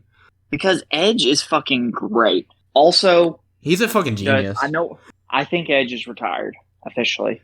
I think so too. His contract. I know he wrestled his last match of this Last contract. match on the contract. Yeah, against Sheamus. He may get a night. Legends. He may get a Legends contract like Taker got, Maybe. where he can just work for like I once, listened. twice a year. Yeah, I listened to like a bunch of the WWE Logan Paul podcast episodes, and Seth Rollins, dude, that dude just made me laugh all the way through that. Basically, but he's like, "Yeah, like I got about 6 more years left in me, going full time, and then after that, I don't know. Maybe I'll just become the Undertaker and wrestle 1 time a year." So I was like, I'm changing my opinion of Logan Paul. I am too. I am too. No. Let me finish. I have. I like him as a WWE superstar and stuff like that. Yeah. But like as a person now, I do not like Logan Paul. Oh, I've never liked him as a person, but yeah, no anymore. I've seen all the stuff with. that's like, why I Jake only Paul, watch how the weird- WWE. Like I only watch the episodes with people I care about. Yeah, like I saw all this stuff with his brother. Like I don't like Jake Paul either. Oh, me either. But like the things I've seen Logan Paul crying about and he's a giant hypocrite. And do you know who Gideon is? YouTuber? No.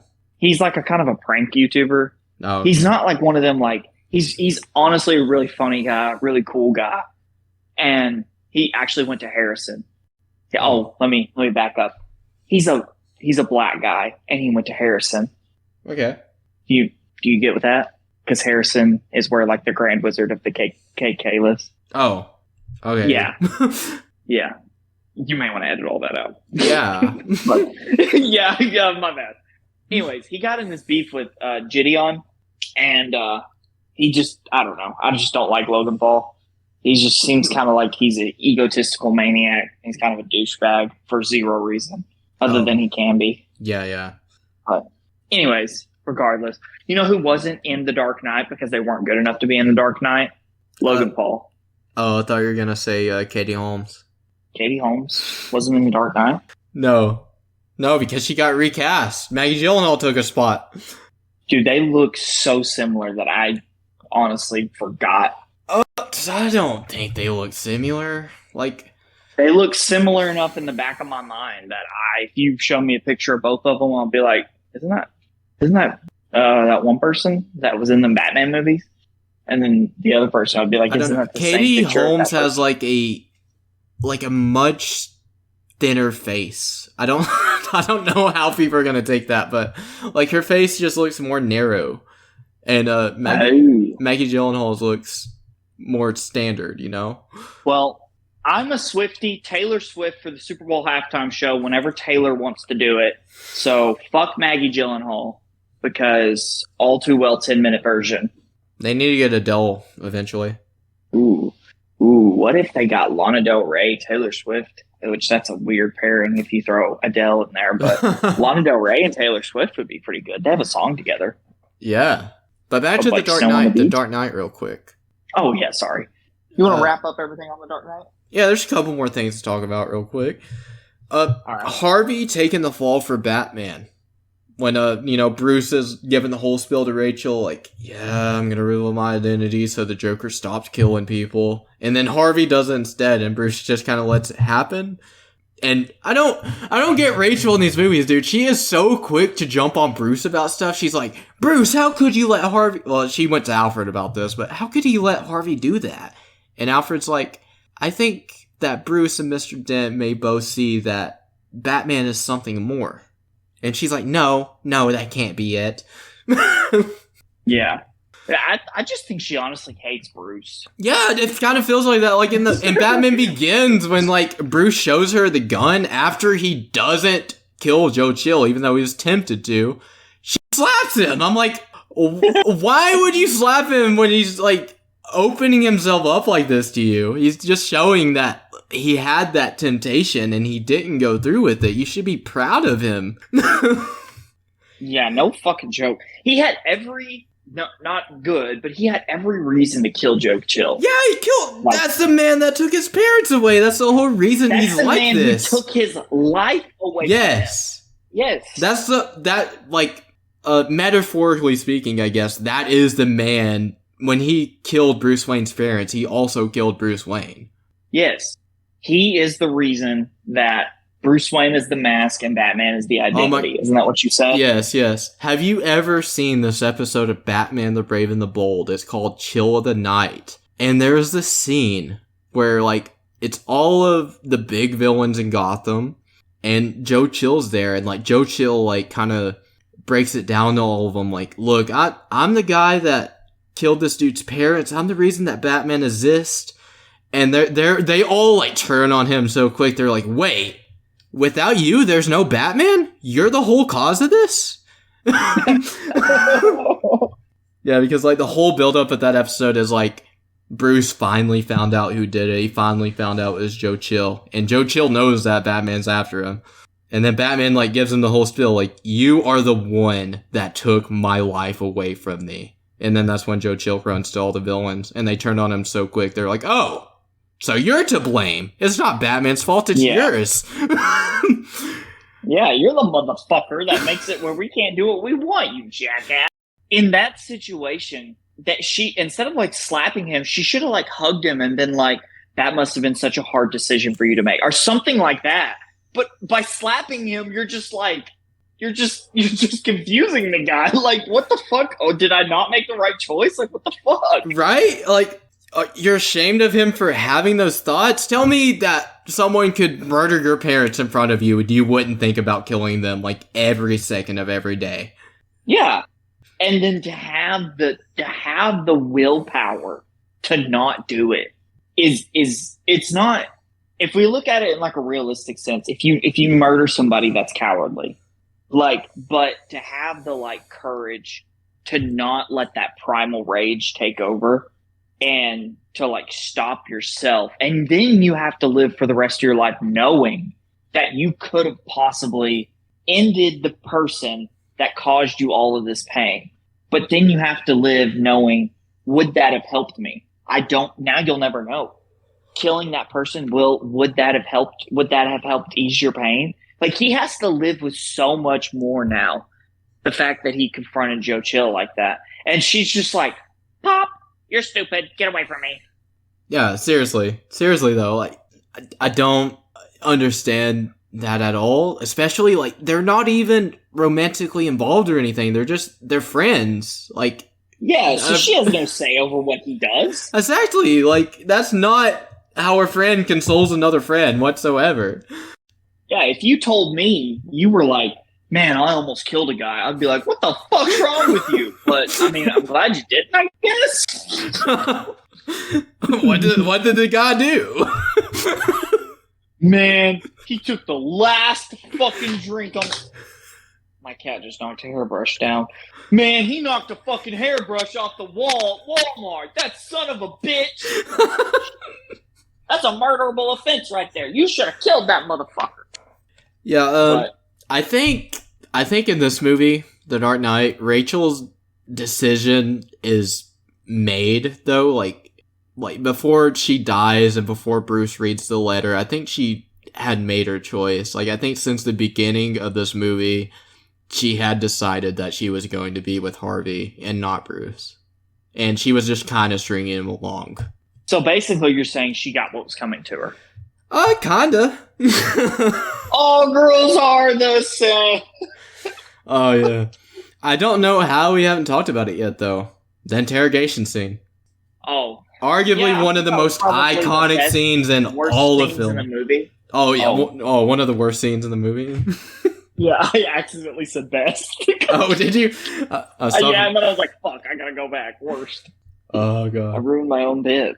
No, the fucking interrogation scene is... I don't really have a whole lot to say about it. If you, for some reason, made it this far and you've never seen the interrogation scene, just look up the Dark Knight interrogation scene. I don't know who's watching this video that hasn't seen this movie, but...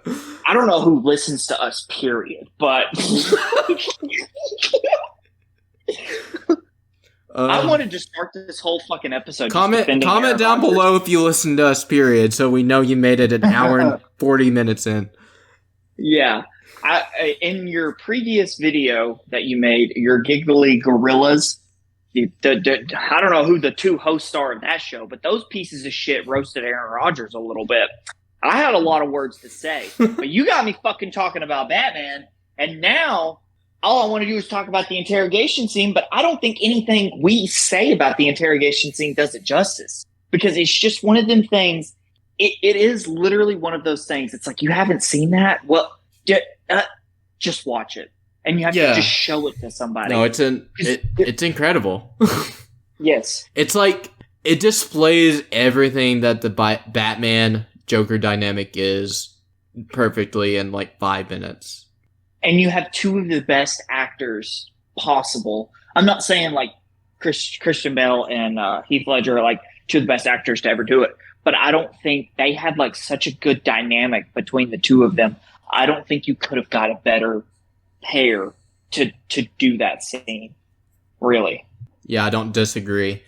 And I just love how like the scene kickstarts too, how Gordon's in the room with Joker, and you know, Joker kind of smarts off to him, and Gordon's like, if we're playing games, I'm gonna need a cup of coffee. And then he walks out, or he's starting to walk out, and Joker's like, the good cop, bad cop routine. And he's like, not exactly. And then it cuts to Batman. I just want to know, did Batman, like, walk through the police station and just hide behind that fucking door or something? Like, where the fuck was he? I don't know. It cuts, so we don't know actually how much time had passed. Like, Gordon could have went up to the roof, turned on the bat signal, and got Batman there. Oh, and then just, like, take him down and be like, oh, yeah, Jenny got a new office the other day. Uh-huh. Yeah, no, she does deserve it. Mm-hmm. You want any refreshments or anything, Batman, before I turn you loose on the Joker? Like, do you think that happened? Yeah. But like you said, we can't really do the scene itself justice. It's just one of those things you have to see for, like, to enjoy it in all of its entirety, because it's just that damn good. But after the interrogation scene, Joker, when he's just talking to that one cop, and he's like, you know why I use a knife instead of a gun? Because you don't get to savor all those little emotions with a gun. And he's like, how many of your friends did I kill? And he's like, 6. And Joker's like, 6. Would you like to know how many of them were cowards? He's like, in a way, I knew your friends better than you ever did. I'm like, oh my god, dude, Joker. Heath Ledger is so good at, like, displaying that part of Joker that it's so good at getting inside of someone's head. Like, Joker knows just what to say. And, like, I love how the whole time they're like, what do you want? And every time he's just like, I just want my phone call. Yeah. I just want my phone call. And then, the phone is, like, inside of this dude. Like, he cut the dude open, put a phone inside of him, and then it stitched him up. Yeah, that whole time that guy is just like, I don't feel so good. He's like, they keep ignoring them, like, oh, suck it up. Like, will you shut the fuck up, dude? Like, what they're trying to say. Yeah. But then Joker, he gets his phone call, and then, like, you see the phone start lighting up. They're like, is that a phone? And before, then the whole fucking precinct blows up. And that shot is so badass of just, like, the precinct blowing up and Joker walking out. Yeah. There's 2 explosions in this movie where Joker's just walking away from. Yeah, there's, like, 4 explosions total. Yeah, but how many is Joker just walking away from? 2, but yeah, let's talk about the other one, I guess. The hospital scene. Oh my god. There's something that everybody probably knows. But okay, so in the hospital scene, Harvey Dent's in the hospital. Well, you tell it up until the point where the revolver comes out. Tell it up until the part that the revolver lay the groundwork. What happens? Oh, okay. So Joker is posing as a maid, or like a nurse, I should say. Yeah, a nurse. He's. I love that. What the fuck? Yeah, dude? my bad. I love that his disguise is literally just an orange wig. Yeah, like he's got the face paint on. The man, like, I'm pretty sure doesn't have its legs shaved or anything. He clearly looks like just a regular dude. And then you turn around and he's just the fucking Joker. It's like, what the fuck? But no, it's just amazing how far. Who knows how many fucking people he killed to get to that point, though. Yeah, exactly. You know? Like, who knows how many people he killed? Who knows how many people they actually got out of that specific hospital before he killed however many people he did. There's a lot of buses in this movie, by the way. There was a school bus at the opening scene, a line of them when the Joker escapes the bank. There's a bunch of buses in this hospital scene because that's how they're evacuating everyone. Yeah. But yeah, Joker confronts Harvey. And, I guess we should mention Gordon confronts Harvey before Joker comes and finds him. And they teased this, like, early on in the movie. Like, the first scene between Gordon and Dent was like, yeah, here you have another name for me up in MCU. And Gordon's like, I wouldn't know anything about that. And then once, Harvey is Two-Face, he's like, Gordon, what was that name? And Gordon's like, Harvey, no. And he's like, what was it? He's like, Two-Face, Harvey. Two-Face. He says it, and he does say it like that, too, doesn't he? Like, so defeated and whatnot. Yeah. Like, he feels that's like his exact delivery. He has no choice. He's like, okay, I guess I gotta tell you. But yeah, once Joker goes confronts him, Harvey, I don't remember if he ever, I think he might, like, blame Joker once, and Joker's like, look, I'm just I'm just a dog chasing cars. If I ever caught one, I wouldn't know what to do with it. Yeah. And then he's like, the whole Agent of Chaos spill. It's like, I'm an agent of chaos. And then Harvey pulls out the revolver and he's like, heads, you live. Tails, you die. And then Joker's like, now you're talking. So, this is what I was talking about. Joker gives Harvey the choice of illusion in this scene. And if you go back, you said you restarted it. Yeah. If you just want to skip ahead, skip to this scene and you watch when Harvey, I think he like pulls the hammer back or something like that. Mm-hmm. Joker puts his finger in the way of the hammer. So Harvey thinks at any point he can kill the Joker, but the Joker is blocking the hammer from going back and striking. So he would not, he wouldn't die. Yeah. Because he had a plan at this point. No, the Joker is insane. He is the agent of chaos that he talks about. But at the same time, he had a plan that was set in motion that he wanted to see come to fruition. So he was not going to risk letting Harvey kill him in that scene. But it's the illusion of choice that he gives Harvey. Like his life is in his hands, but Harvey doesn't realize that. So I don't know if you knew that or not. I saw that on like an old Facebook post a long fucking time ago. Somebody I'm friends with talked about the choice of illusion that Joker gives Harvey. I was like, holy shit, I've never seen that before.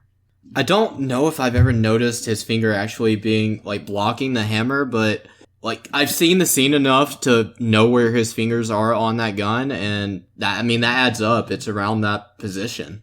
Yeah, it's like where he's holding it. It's like, I think, I could be wrong about the finger, but I think it's either his ring or his middle finger would be blocking the hammer from fully releasing. Yeah. So. But yeah, after this scene, Two-Face Joker blows up the hospital. Two-Face gets out. He lets Two-Face go. Because obviously Two-Face isn't going to do anything to Joker. He's come to the conclusion that this isn't the Joker's fault. He's just a dog off the leash. Yeah. They're just a couple of besties now. Yeah. So Two-Face goes completely rogue. He murders Maroni. Then he ends up murdering Ramirez or whatever her name was, the one that I said was originally going to be Montoya, and then he takes Gordon's family hostage. But before we get to that end scene, I guess let's talk about the final showdown with Batman and Joker and the choice that Joker gives the two boats, one filled with civilians, one filled with inmates, and he's like, by midnight, if neither of you pull the other boats, neither of you pull the detonator to blow up the other boat, you're both going kaboom. Yeah, and I love the conversation. The conversations on the boats are so real. Yeah, they are. They're a bunch of fucking criminals. They surrendered their life. They had their chance.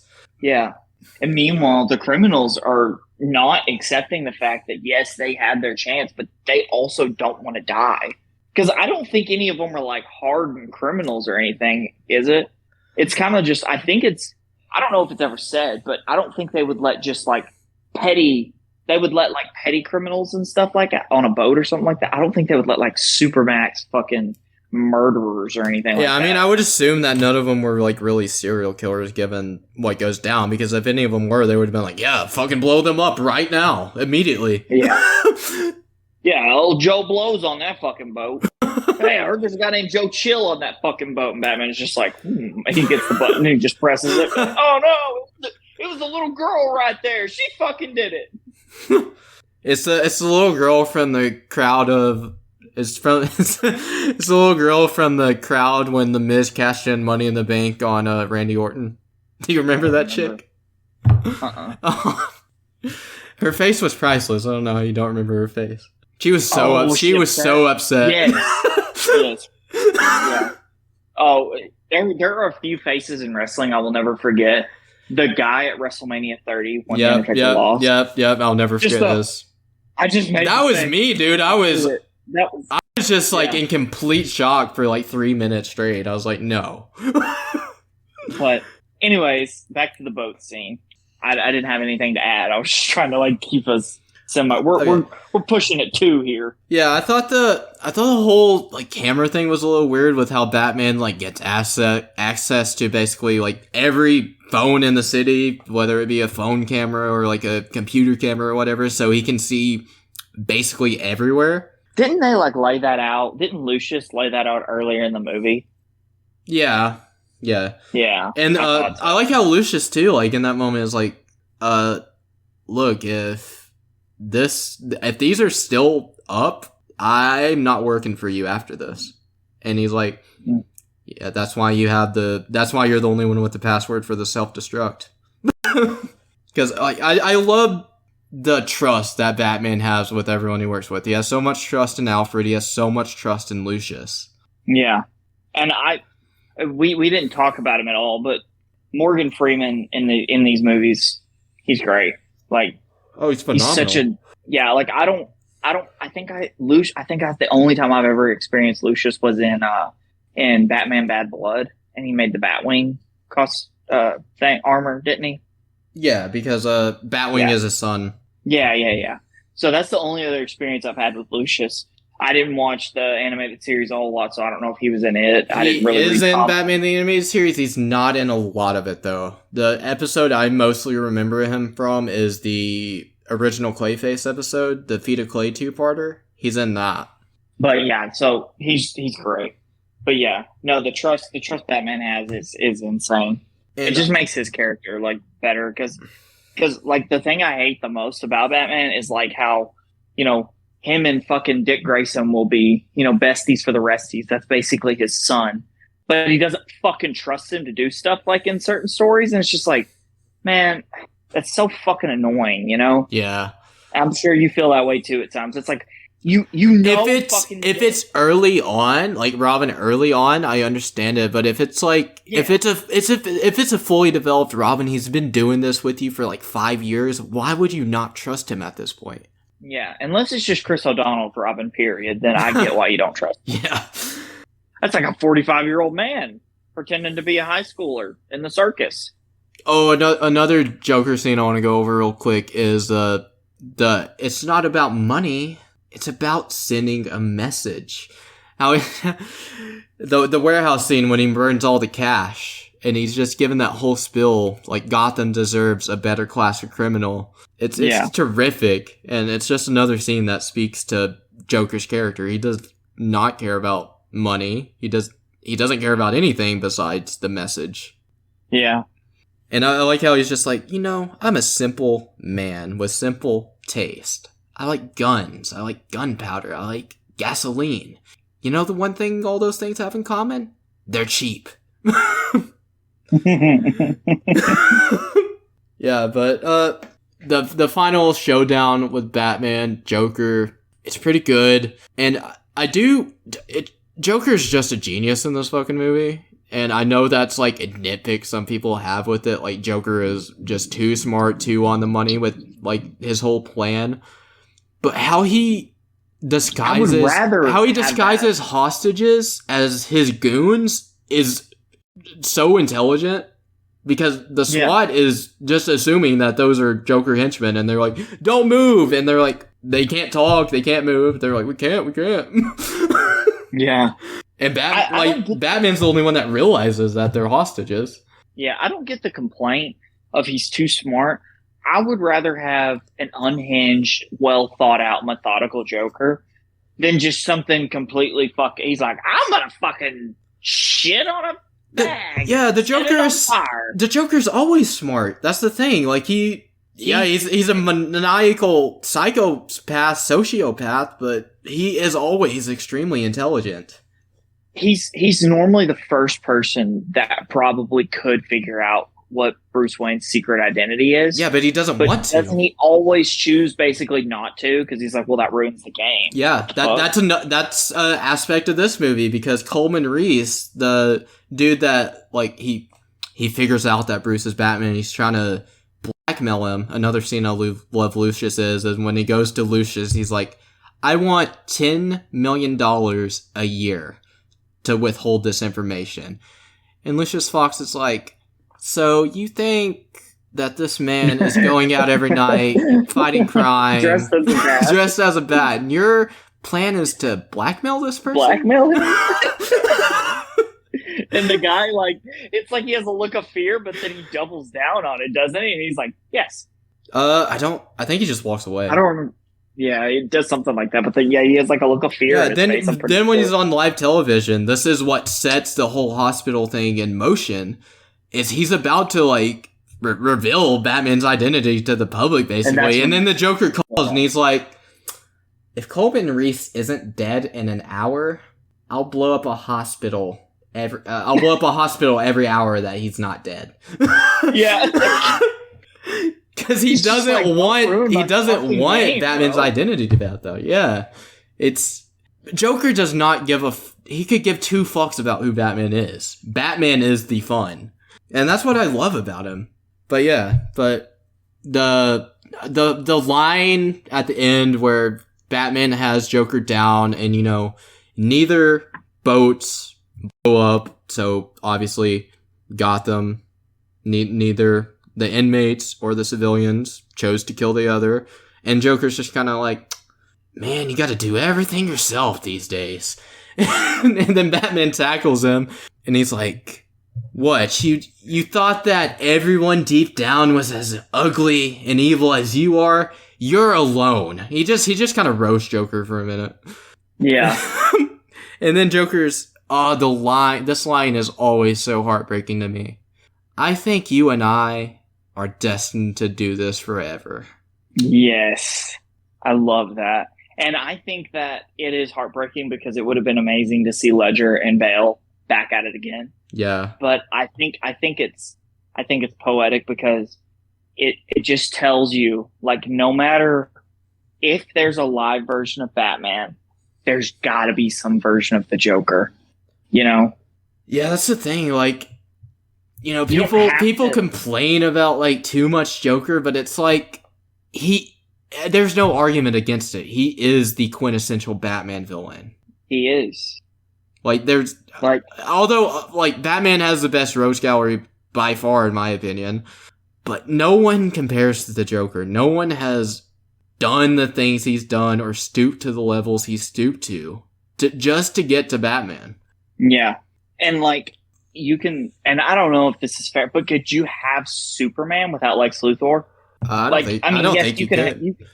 Superman would be the same without him, though. Yeah, like, you could have a movie, sure, but, like, you have to mention Lex. You have to maybe show him. He does not have to be the villain, but he has to make an appearance. Because especially if you're going with an already well-established Superman or an already well-established Batman, yeah, the Joker is what makes Batman, like, Lex is what makes Superman. It's like two sides of the same coin. Yes, cut from the same cloth, Like, yeah. It's like, yeah, it's what Joker says, like, you complete me. Yeah. So, yeah, 15 years. Yeah, it's kind of crazy to think about. It's a movie, I think, that will be like Jurassic Park, which we did an episode over, episode 2. You should go listen to it. Jurassic Park is one of the movies that will probably stand the test of time. It kind of is a little bit dated. Some of the CGI is a little bit dated. I think nowadays, it holds up still. It holds up amazing. It's better than some of the shit that gets put on the screen nowadays. I agree. I think The Dark Knight is going to be one of the movies that holds up to the test of time. I think it will too. 15 years, and it's still fucking amazing. There's just like, there's other Batman movies, there's other comic book movies, there's other thrillers, there's other suspense movies, but, like, this movie is a once-in-a-lifetime experience. It is.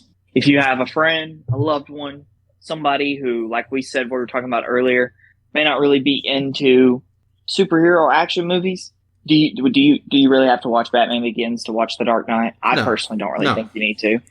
You just be like, okay, this guy was walking down the street from Phantom of the Opera, and this dude shot his parents, and it fucked him up, and he went and he kind of learned, like, karate and bullshit. Well, I mean, I think even if you have never seen a Batman movie, you know who Batman is. You know that his parents got shot. You know Yeah. at least that much. You know the origin. Yeah.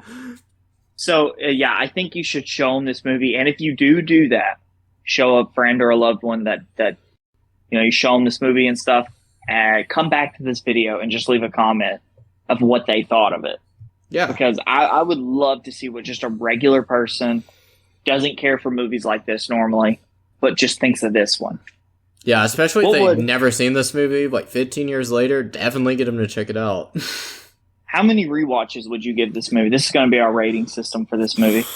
I would give it a lot of rewatches, like 1,000 I would give rewatches. Infinite rewatches. I was going to say that, but I'm going to die eventually, so I can't give it infinite rewatches. Unless, I mean, The Dark Knight's probably available in the afterlife, so. Probably. Fuck yeah, infinite rewatches. That's so random. Hell yeah. That's a stamp of approval right there. I think we need to make our own category and just call it That's So Random Certified Fresh Movies. We're gonna steal that or we'll think of something different. But this goes in just our goated category. Oh, absolutely. My favorite movie of all time for a good reason. It's probably in my top 10. I think Jurassic Park, which we did an episode over in episode 2, is probably my favorite movie of all time, which if you try to argue that one's better than the other, you're stupid. You're wasting breath. I think these movies aren't comparable. They're both groundbreaking for their times. Yeah, they're completely different movies. Yeah, but whatever. One has cool dinosaurs. One has probably one of the best acting performances of the last 30 years. Yeah, definitely one of the best we've seen in the 21st century. One of the best I've seen just my entire life. Well, I'll say it the best I've seen. Heath Ledger's performance as the Joker is my favorite performance ever. If you want to watch another Heath Ledger movie, I like no jokes, being all serious. Brokeback Mountain, really good fucking movie. He's great in Brokeback Mountain. He's very quiet in it, which is kind of different from how he is in The Dark Knight. But no, these movies do not exist in the same universe. I'm sorry that you had to hear that from some dumbass earlier. Can't believe he'd fucking say that. Hey, pretty good, I guess just rom-com movie Heath Ledger's also in. It's kind of, I guess, where he broke out was 10 Things I Hate About You. That movie's actually really good, and a lot of it is because of him. Yeah. I don't know. We might have to watch a bunch of Heath Ledger movies one day. Yeah. Just do a Heath Ledger episode. He was a great actor, and what he did while he was here was, it's gonna stick with us forever. Yep. But yeah, we'll be back next time, probably predicting some matches for WWE Payback 2023. Hell yeah, brother! But you're watching the Cletus McFarlane YouTube channel. Hey, until then, Oh wait, no, you're not. This has been That's So Random.